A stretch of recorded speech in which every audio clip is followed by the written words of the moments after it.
जय श्री कृष्णा, जय श्री कृष्णा, जय श्री कृष्णा। आज आपको कृष्ण जी की जिंदगी से कुछ बातें बताते हैं जो श्रीमद् भगवत पुराण से ली गई हैं। पूरा काल में एक समय नैमिषारण्य में लोकोपकारी ऋषियों की सभा हुई। उससे एक बात पर विचार हुआ कि कलयुग में मनुष्य कम आयु वाला होगा। वह अनेक रोगों से ग्रस्त और शोकों से संतप्त होगा। इसके साथ मंदबुद्धि वाला और आलमपूर्ण होगा। ऐसी स्थिति में वह ना तो यज्ञादि ठीक तरह से कर पाएगा और ना शास्त्रों का पठन पाठन ही।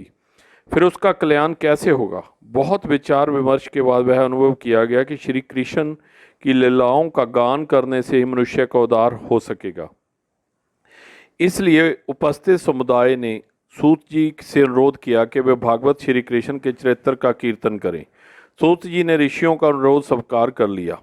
सूत जी ने कहा कि तद्भवेता होना मनुष्य की सफलता का सबसे बड़ा रहस्य है और इस तत्व का ज्ञान का अभिप्राय है आत्मा परमात्मा की एकता, अद्वैत की अनुभूति करना। उपनिषदों में इसे ब्रह्म ज्ञान, पुराणों में ईश्वर बोध और शास्त्रों की सत्ता को प्रत्येक पदार्थ में स्वीकार करता है, किंतु यह ज्ञान भी प्रभु की कृपा से ही प्राप्त होता है। सुत जी ने बताया कि भगवान विष्णु की प्रसन्नता प्राप्त कर लेने पर जीवों के बड़े से बड़े कष्ट दूर हो जाते हैं और विष्णु चरित्र के सुनने में रुचि बढ़ती जाती है। भक्ति से ही मनुष्य को तत्व बोध होता है और वह बोध ही चिर मुक्ति है। भगवान विष्णु ही समस्त शास्त्रों में प्रतिपाद्य हैं।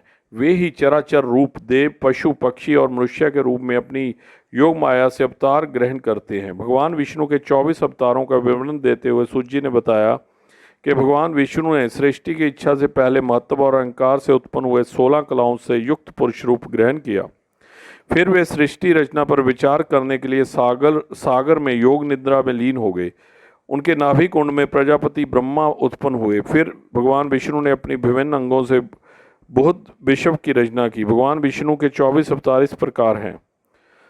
सनत कुमार का अवतार ब्राह्मणों की सृष्टि के लिए, बरहा का अवतार पृथ्वी के उद्धार के लिए, यज्ञ पुरुष का अवतार स्वयंभू मनवंतर के पालन के लिए, हयग्रीव का अवतार वेद पुराण वाले मधु कैटभ के वध के लिए, नर नारायण का अवतार बुद्धि शांति के लिए और तत्पश्चर्या के विधान के लिए, कपकल का अवतार सांख्य शास्त्र की रचना के लिए, दत्तात्रेय का अवतार मुमुक्ष जनों के आत्मज्ञान के लिए, ऋषि भदेव का अवतार परमहंसों को सुमार्ग दिखाने के लिए, पृथु का अवतार औषधि अन्न आदि की उत्पत्ति के लिए, मत्स्य का अवतार वैवस्वत मनु की रक्षा के लिए, कश्यप का अवतार समुद्र मंथन के समय देवों की रक्षा के लिए, मोहिनी का अवतार देवताओं को अमृत पिलाने के लिए, नरसिंह का अवतार प्रहलाद की रक्षा और हिरण्यकश्यप के वध के लिए, बापन का अवतार बलि के दर्पदलन के लिए, हंस का अवतार सनत कुमार आदि को ज्ञान का उपदेश देने के लिए, नारद का अवतार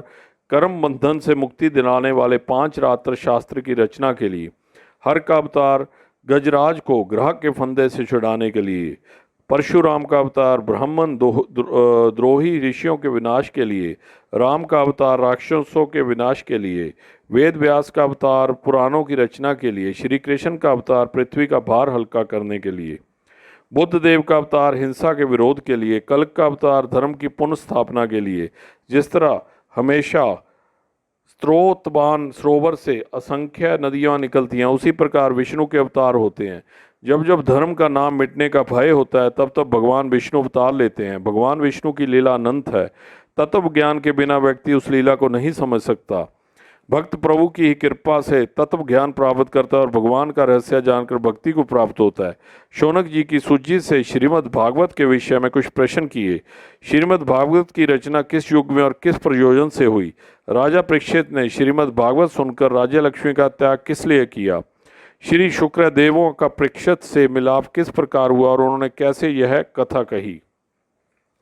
सुत जी ने उत्तर दिया, कलयुग के पृथ्वी पर पूरी तरह से उतर जाने के बाद विषय परिस्थितियों के कारण युग धर्म के खंडित होने की संभावना से चिंतित भगवान विष्णु के अंश अवतार वेद व्यास जी ने पहले तो ऋग्वेद, यजुर्वेद, सामवेद और अर्थवेद की रचना की। वेद को 4 भागों में विभाजित किया। फिर 5वें महाभारत की रचना की।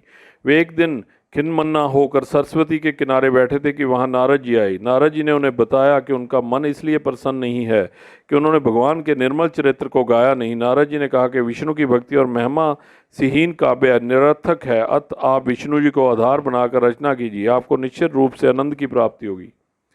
नारद जी ने भगवान विष्णु की भक्ति की महिमा और उसकी उपयोगिता के विषय में अपने पूर्व जन्म की कथा सुनाई। उन्होंने कहा, हे व्यास जी, पूर्व जन्म में मैं एक दासी का पुत्र था। मैंने अनेक मुनियों से भगवान कृष्ण के पावन चरित्र के प्रसंग सुने और मैं इतना अनुरागमय हो गया कि मैं दिन रात कृष्ण में ही ध्यान रखने लगा। मेरा देह भाव समाप्त हो गया। तब मेरी वह दशा देखकर मुनियों ने मुझे भक्ति का गुप्त रहस्य दिया। भक्ति के प्रताप से ये मेरे लिए संभव नहीं था। एक दिन उसे रात में सर्प ने काट लिया और मैं मोह मुक्त हो गया। मैं घर से निकल आया और एक वन में जाकर समाधि युक्ति हो गया। तब मुझे भगवान विष्णु ने दर्शन दिए। मैंने जब उनका रूप वैभव देखा तो चकित रह गया, आनंद के अश्रु बहाने लगा। यही नहीं, मैं पुनः उनके दर्शन का अभिलाषी हो गया, पर मुझे भगवान के दर्शन पुनः नहीं हुए। अतएव मैं व्याकुल हो उठा। मेरी आस्कित पर प्रसन्न होकर भगवान ने मुझे निरंतर साधु रहने और साधु सेवा का आदेश दिया।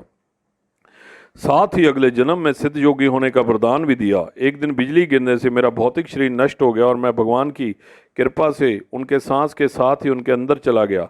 सहस्त्रों युगों के उपरांत मैं मृच आदि ऋषियों के संग उत्पन्न हुआ।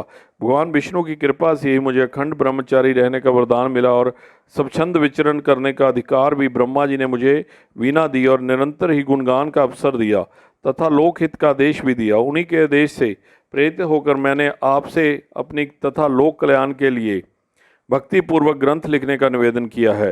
नारद जी से यह सब कुछ सुनकर भक्ति ग्रंथ माया के मुक्ति दिलाने वाले भयनाशक श्रीमद् भागवत की रचना की। महाभारत के युद्ध के अंतिम रूप में जब अश्वत्थामा ने दुर्योधन की कटी हुई जांघ के विषय में जाना कि भीम ने दुर्योधन की जांघ काट दी है, तो उसे बहुत क्रोध आया और उसने बदला लेने के लिए द्रौपदी के 5 पुत्रों की मृत्यु के घाट उतार दिया। द्रौपदी पुत्रों के शोक से व्याकुल हो गई थी। उसकी व्याकुलता से क्रोधित होकर जैसे अर्जुन अश्वत्थामा को पकड़ने दौड़े, वैसे ही उसने अपने ब्रह्मशास्त्र छोड़ दिया। इसे प्रलय का दृश्य उपस्थित हो गया। अर्जुन ने भगवान कृष्ण की प्रेरणा से अपने ब्रह्मास्त्र से अश्वत्थामा का ब्रह्मास्त्र निरस्त तो कर दिया, पर वह पूरी तरह शांत नहीं हुआ। उसकी चोट उतरा के गर्भस्थ शिशु पर हुई। अश्वत्थामा पकड़ा गया और उसे द्रौपदी के सामने प्रस्तुत किया गया। उसे दंड देने का अधिकार द्रौपदी को दिया गया। द्रौपदी स्वयं पुत्र शोक से व्याकुल थी। उसने अश्वत्थामा की मां के शोक की कल्पना करते ही उसे क्षमा कर दिया। कुछ समय बीतने पर एक दिन भगवान कृष्ण पांडवों से विदा लेकर द्वारिका जा रहे थे। उसी समय उत्तरा के पेट में अचानक दर्द उठने लगा। उसकी दशा देखकर तथा प्रार्थना के कारण श्री कृष्ण वहां रुक गए। कुछ समय के बाद उत्तरा के गर्भ से मृत बालक का जन्म हुआ, जिसे यथेचित रूप से श्री कृष्ण ने जीवित करके पांडवों के वंश का निर्मूल होने से बचा लिया।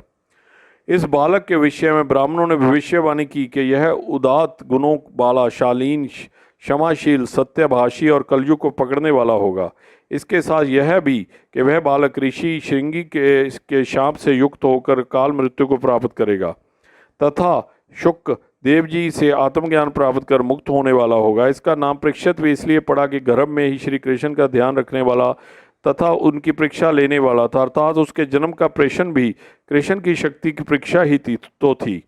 जब श्री कृष्ण जी ने परीक्षित को बचा लिया तो कुंती ने कृष्ण का आभार माना और उनकी स्तुति की। इसके बाद से द्वारका आ गए। समय आने पर भीष्म जी ने शरीर त्याग दिया। इसके बाद वे विदुर जी के समझाने पर धृतराष्ट्र और गंधारी ने तपस्या करते हुए प्राण त्यागने के लिए वन की ओर प्रस्थान किया। इसके कुछ समय बाद युधिष्ठिर ने एक और अर्जुन से श्री कृष्ण के परम शराम चले जाने का वृतांत जाना और साथ ही यह भी जाना कि युद्धकुल का नाश हो गया। हे इस पर युधिष्ठिर कष्टमय हो गए, खिन्न हो गए और अपने भाइयों सहित शरीर त्यागने के लिए हिमालय की ओर चले गए। इस और राजा परीक्षित ने विराट की पोत्री और उत्तर की पुत्री से विवाह किया। उसका नाम इरावती था। परीक्षित और इरावती से जनमेजस आदि 4 पुत्र उत्पन्न हुए। एक बार दिग्विजय यात्रा पर जाते हुए परीक्षित ने एक पांव वाले पतले बैल, धर्म और असित पंजर वाली गाय पृथ्वी को रोते देखा। एक शूद्र कलयुग राजा का भेष धारण किए हुए चाबुक से गाय बैल को पीट रहा था।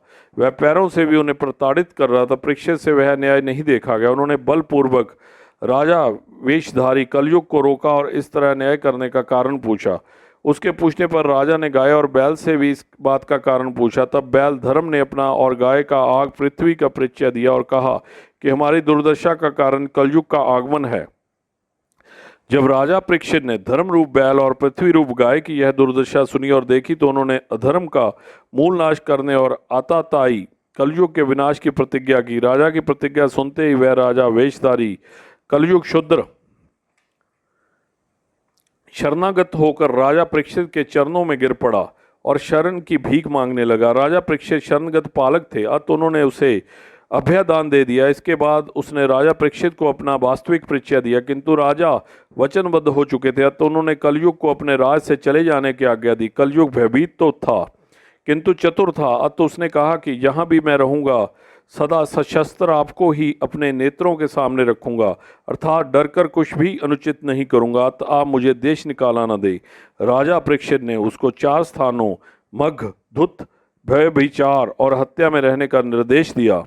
कलयुग ने एक अन्य स्थान की प्रार्थना की। इसका ध्यान करते हुए राजा परीक्षित ने उसे स्वर्ण में रहने की अनुमति भी दे दी। इसके साथ ही कलयुग परीक्षित के स्वर्ण मुकुट में प्रविष्ट भी हो गया। वह कितनी विचित्र बात है कि जिस कलयुग को राजा अपने राज्य से ही निकाल रहा था, वह उसके मुकुट में प्रवेश करके उसके सिर पर भी सवार हो गया। कुछ समय बाद राजा परीक्षित शिकार खेलने गया। वहां मृगों का पीछा करते करते काफी थक गए थे। भूख प्यास से व्याकुलता राजा एक तालाब के किनारे पहुंचे। वहां एक ऋषि का सुंदर आश्रम देखा। आश्रम के स्वामी ऋषि समीक समाधि में लीन थे। उन्हें राजा के आने का पता ही नहीं चला, अतः वह राजा का स्वागत अभिनंदन न कर पाए। कलयुग क्योंकि राजा के मुकुट में बैठा था तो उसने अपना प्रभाव जमाना शुरू कर दिया। राजा ने ऋषि की समाधि को ना जानकर उन्हें इसे अपनी अवमानना और ऋषि का दंभ समझा। मन को मारकर राजा ने जलपान करके वृक्ष की छाया में विश्राम किया। ऋषि लंबी समाधि में थे, तो उन्हें कुछ भी पता नहीं चला। राजा ने काफी देर प्रतीक्षा की और इस प्रतीक्षा ने आग में घी का काम किया। राजा ने सोचा कि ऋषि जानबूझकर उसकी उपेक्षा कर रहा है, तो उसे पाठ पढ़ाया जाए। राजा ने पास में एक मरा हुआ सांप दिखाई दिया। राजा ने यह सोचकर कि ऋषि की वास्तविकता का पता चल जाएगा, उसने वह मरा हुआ सर्प उनके गले में डाल दिया। ऋषि की समाधि तो नहीं टूटी, पर राजा के दुस्साहस का ऋषि के पुत्र श्रृंगी को पता चल जाएगा। उसने वह मरा हुआ सर्प उनके गले में डाल दिया। ऋषि की समाधि तो नहीं टूटी, पर राजा के दुस्साहस का ऋषि के पुत्र श्रृंगी को पता चल गया।